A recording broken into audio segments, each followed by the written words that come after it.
Hello everyone, in my last video I showed you the basics of essay writing, that there are three parts to essay writing. So the first part, which is today's video, is on recognizing question type. Typically in every history paper there are two types of essay questions.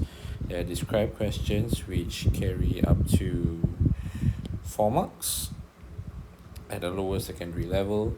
It starts off with the word describe, as you see over here, and these are some examples of essay questions. So at Sec 2 in chapter 6, what are the aspirations of people after World War II? One of the essay questions is describe the terms of merger between Singapore and central government.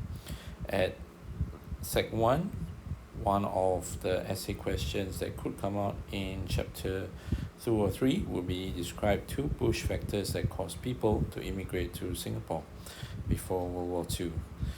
Now, when we move on to explain questions, it is slightly different. So for explain questions, what you normally get is a higher weightage of marks that you see over here.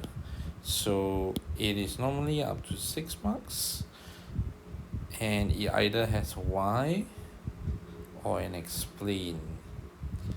Okay, so there are some essay questions over here, again taken from the same chapters as the describe question. I just changed it to why did Singapore separate from Malaysia in 1965, which really got to bring out not just the historical facts or reasons, but you really got to explain the process of it or the reasons behind it, and of course explain the reasons that attracted people to come to Singapore before World War II.